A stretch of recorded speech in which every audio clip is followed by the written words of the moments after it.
आप एक बार याद करिए, मोहम्मद परकजीन को एक बार मोदी जी ने बुलाया था। मैंने आपको बोला था मोहम्मद परकजीन यहाँ नहीं आएगा, वो तो कुछ लोगों से कुछ गलती हुई, उसको बुलाया गया, because Modi ji can not get Mohammad परकजीन here, this will be too much for us to handle. 2 billion का ट्रेड है और इस मोहम्मद परकजीन को यहाँ बुलाने का मतलब है ही नहीं। वैसे व्यक्ति अच्छा है वो, but the position is hold. और ये मेरा प्रेडिक्शन था, मोहम्मद परकजीन भारत नहीं आएगा। अब में से काफी लोग, और ये जो हमारे हिंदू कॉलेज वाले हैं, इन्होंने कहा नहीं आएगा। मैंने कहा बिल्कुल नहीं आएगा। अगर मोदी जी ने डायरेक्ट इन्विटेशन दिया, मैंने कहा मोदी जी को will know how to give a गच्चा। मोदी जी नहीं बुलाएंगे मोहम्मद परकजीन। तो आप बताइए मोहम्मद परकजीन भारत आए? नहीं आए ना। इवन व्हेन वी न्यू कैमये ने इन्विटेशन दिया, मोदी जी ने invitation, I stretch my neck out, मैंने कहा भारत नहीं आएगा, इट विल बी मैनेज्ड। क्योंकि वो किसी संभवतः किसी अधिकारी से गलती हुई है, मतलब ठीक है, हो जाती कई बार, बट मोहम्मद परकजीन भारत नहीं आएगा। और कहीं ना कहीं यार हमारा 2 बिलियन का ट्रेड है इनके साथ, छबार पे सैंक्शंस लग चुके हैं, और कुछ बहुत ज्यादा आप ईरान के माध्यम से कर नहीं सकते। ये मुल्ले पागल है। पीछे इन्होंने बोला था गाजा और कश्मीर सेम है, तो what do you expect from them? तो इसलिए हम थोड़ा एक रेजिडुअल एक रिलेशन रखते हैं। अगर हम देखिए, अगर आप अफगानियों तालिबानों के साथ थोड़ा रिलेशन रखते तो इनके साथ तो थोड़ा बहुत रिलेशन रख ही सकते, but don't expect anything from them. I had stretched my neck out then and saying no, even if Modi ji said it, this visit will never happen. अब देखिए आज मैं सच हूँ, और आज देखिए सपोर्ट का है, सपोर्ट सीधा सीधा भैया इसको है, इसकी ये सीधी सी बात है। बोलोगे क्यों? अब आप बोलोगे सुमित भाई ये सपोर्ट इनको क्यों है? मैं आपको सीधी सी बात बोलूं, ये वॉर का आउटकम जो भी होगा, हमें पता ही वैसे क्या होगा भाई साहब। इस वॉर के बाद दुनिया का नक्शा फिर से लिखा जाएगा। ये वॉर आने वाले 20 साल के समीकरण बनाएगा, आने वाले 20 साल के नए समीकरण बनाएगा। And obviously Bharat wants to be on the winning side. Bharat doesn't want to be on the side of मुल्ला मौलानास। Bharat doesn't want to be with the side of this rabid मुल्ला मौलानास। We want to be on the side of development, prosperity, civilisation and forward looking people. हम इनके चक्कर में क्यों पड़े भाई? हमारे तो इंटरेस्ट ही नहीं हो। शाह का बेटा देखिए, शाह का बेटा बड़ा एक्टिव है। शाह का बेटा कहता है ईरान को बदलना चाहिए, ईरान को डेमोक्रेसी होनी चाहिए। शाह के बेटे का भी एक बड़ा, हाँ शाह का बेटे आएंगे तो वी आर विद ईरान। अगर कल को शाह के बेटे वापस आते जो भी वर्जीनिया में रहते, वी आर विद ईरान।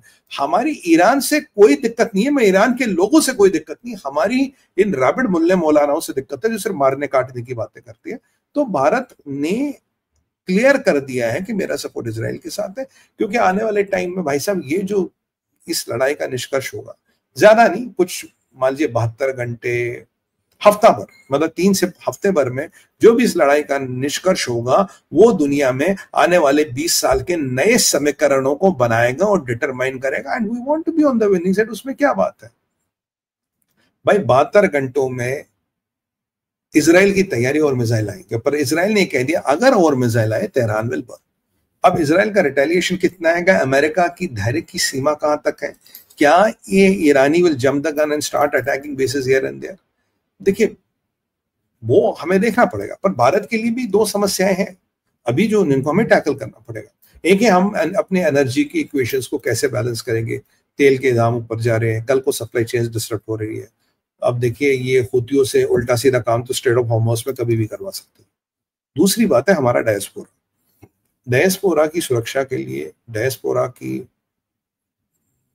को अगर इवैक्यूएशन कराना पड़ा, अगर ऐसी कोई परिस्थिति बनती है तो उसमें भारत क्या करेगा? मुझे पूरी यकीन है कि इन सब चीजों पे भारत सोच रहा है, क्योंकि ये भारत के हित में तो है ही। क्योंकि भाई देखो ये जो अच्छा भाई, ये गुड्डू भाई हमारी चाय लाए, ये जो लड़ाई है, ये धर्म वर्सेस अधर्म की लड़ाई है, ये ट्रुथ वर्सेस प्रॉक्सीज की लड़ाई है।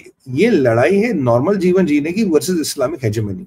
जो ये ईरान का मुल्ला रेजिम चलाता है, this is all Islamic hegemony, this is not logic. ये नॉर्मल लड़ाई नहीं है।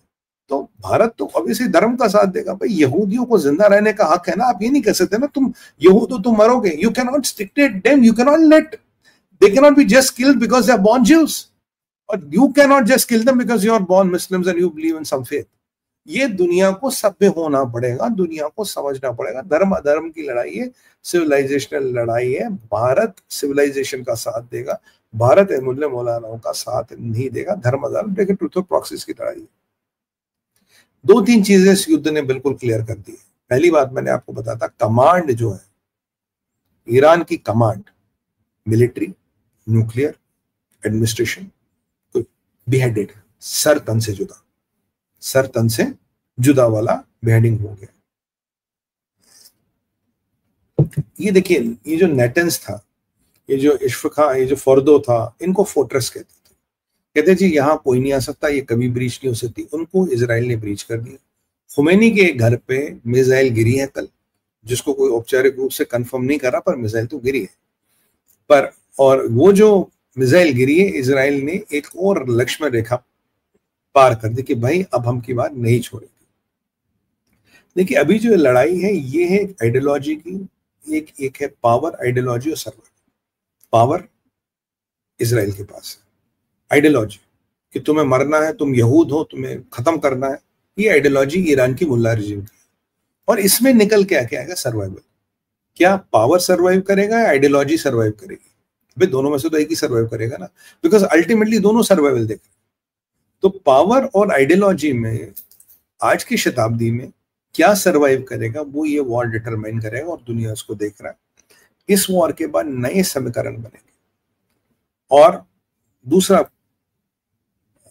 जो हमारा एक और अंडरस्टैंडिंग है, देखिए आने वाले 72 घंटों में मेरे भाइयों और बहनों, ये तय होगा क्या तेहरान जलेगा या नहीं जलेगा, क्या तेहरान खत्म होगा नहीं होगा। और अगर आपको याद करिए, मैं आपको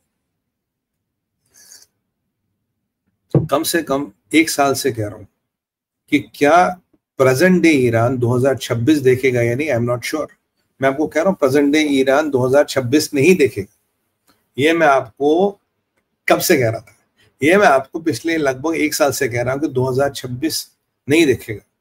पाकिस्तान 2026 के एंड तक नहीं बचेगा। चाइना 2030 से पहले लगभग निपट जाएगा। ये मैं डेट के साथ बता रहा हूं। अब देखिए 2025 चली, अगर यही परिस्थिति रही तो 2026 का ईरान देखेगा? सवाल ये है। और अगर ये 72 घंटे में तेहरान इज बर्न, तो क्या दुनिया में एक नए कॉन्टूर्स ऑफ पावर ड्रॉ होंगे? और सवाल दूसरा इतना, अगर तेहरान जलता है 72 घंटों में, क्या ये आग तेहरान पे ही रुकेगी, आगे जाएगी? मेरा मानना है आगे जाएगी। ये तेहरान पे नहीं रुकेगी, आगे जाएगी। तो इस परिप्रेक्ष्य में जिस विकट परिस्थिति से दुनिया गुजर रही है, उसमें दुनिया में एक विलन है, एक खलनायक है, चाइना। वो कौन सा पैंतरा कब चलेगा और कौन सा पैंतरा चला के दुनिया की ऐसी जैसी करना चाहेगा, ये हमें भी नहीं पता। क्योंकि दुनिया एक सिविलाइजेशनल वॉर देख रही है, जिसमें सभ्यता एक साइड है और जो असभ्य है, जो हेजमनी में बिलीव करते हैं, जो रिलीजियस हेजमनी में भी बिलीव करते हैं, जिनमें कतार आता, तुर्की आता, वो इनके साथ है, इस मुल्ला रेजिम के साथ है। अगेन इजराइल की बात करूं, भारत की बात करूं, we have nothing against the beautiful people of Iran, we love them, we respect them, we have nothing against Iranian civilization और पीपल ऑफ ईरान। बट जो भी समस्या हमारी इनके साथ है। हमारा मतभेद चाइनीज पॉपुलेशन के साथ नहीं है, हमारा मतभेद चाइनीज कम्युनिस्ट पार्टी के साथ है। ये आपको बिल्कुल क्लियर करके समझना पड़ेगा। अगर आप डायस्पोरा के मित्र हैं तो भाई थोड़ा लाइट रहे, थोड़ा परिस्थितियों पे आप ज्यादा ध्यान दें, क्या हो रही क्या नहीं हो रही है, क्योंकि हमारा डायस्पोरा मिडिल ईस्ट में काफी ज्यादा है। मिडिल ईस्ट की एक समस्या भाई, यहाँ एक के तार दूसरे से जुड़ते हैं, यहाँ कोई अलग नहीं है, कोई आइसोलेटेड नहीं है। अगर एक का घर जलेगा तो दूसरे के घर में भी धुआं आएगा। तो अगर तेहरान जलता है, जो इजराइल कट्स कह रहे हैं, और इजराइल कट्स बेंजामिन नेतन्याहू की भी नहीं सुनेंगे, तो क्या ये आग वहीं रुकेगी, आगे फैलेगी? जी आगे फैलेगी। आपको तैयार रहना पड़ेगा। और ऐसे में अगर ईरान ने क्लासिकल मिस्टेक कर दी कि अमेरिका की बेसों को हमला कर दिया, then God save them, because they will be destroyed and dismantled, including this mullah regime. We want good sense to prevail. We want कि समझ आए। और I am very, very, very happy with the stand Bharat has taken, my country has taken, our Prime Minister has taken. बहुत बहुत उनको धन्यवाद, बहुत बहुत उनको आभार। और भारत, मैंने कहा ना भारत न्यूट्रल नहीं है, मैं आपको कहा था भारत न्यूट्रल नहीं है। जब एयर क्रैश हुआ था मैंने कहा भारत न्यूट्रल नहीं है, और भारत न्यूट्रल नहीं है तो इसलिए सारे आप देख रहे 19-20 के प्रकरण आए भाई, ये जहां भी हो रहे हैं इसलिए हो रहे हैं। भारत न्यूट्रल नहीं है, भारत को न्यूट्रल नहीं होना पड़ेगा। और हाँ, ये एक और कीर्तिमान हो गया, nuclear card is back on the table. अगर आप लक्ष्मण रेखा पार करोगे तो आप जलोगे, पाकिस्तान चुप क्यों है? अगर तेहरान जल सकता तो इस्लामाबाद भी जल सकता, कराची भी जल सकती है। तो ये इनको बिल्कुल समझना चाहिए, क्योंकि इजराइल क्या ना नए बेंचमार्क बनाता दुनिया में। अगर इजराइल ने बेंचमार्क बना लिया, दुनिया उसको चाय की सब तरह पी गई, इसका मतलब है कि ये बेंचमार्क अब स्थायी हो गए हैं, इनको कोई हिला नहीं सकता। मेरे लिए इस वॉर में एक ही अच्छाई है, क्या ताकत जीतेगा या सिविलाइजेशनल हेजेमनी जीतेगी, ये हमें देखना है। और इसीलिए अगर सिविलाइजेशनल हेजेमनी को हराना है तो आपके पास ताकत होनी चाहिए, बहुत ताकत होनी चाहिए। अपनी ताकत को इतना बढ़ाइए कि सिविलाइजेशनल हेजेमनी वाले लोग बस घरों में ही बैठ के सपने देखते रहे और पतंगे उड़ाते रहे। क्योंकि मैंने आपको कल भी बताया था जयपुर डायलॉग्स में, समस्या इस्लामिक देशों में ये है, थोड़ा बहुत पैसा आएगा तो चाकू खरीदेंगे, ज्यादा पैसा आएगा तो तलवार भाला तीर कमान खरीदेंगे, उससे ज्यादा पैसा आएगा तो बंदूक खरीद लेंगे, उससे ज्यादा पैसा आएगा तो आरपीजी खरीद लेंगे, उससे ज्यादा पैसा आएगा तो जहाज खरीद लेंगे, उससे ज्यादा पैसा आएगा तो मिसाइल बना लेंगे, और उससे ज्यादा पैसा आ गया तो एक दिन सीधा न्यूक्लियर बम बनाने की सोचेंगे। बोला अब तो न्यूक्लियर ही डालेंगे, काम खत्म करेंगे। देखिए ना, बेशर्मी से न्यूक्लियर बम मांग रहा है। But this is the reality of world. We can be ostriches, but let's face this scenario and this war will redraw the contours of the world. आने वाले 72 घंटे काफी इंपॉर्टेंट है, हमारी नजर बनी रहेगी और हम आपसे मिलते रहेंगे, आपको अपडेट कराते रहेंगे। What is the most important things what are happening and how will they shape the future course of events which is going to come.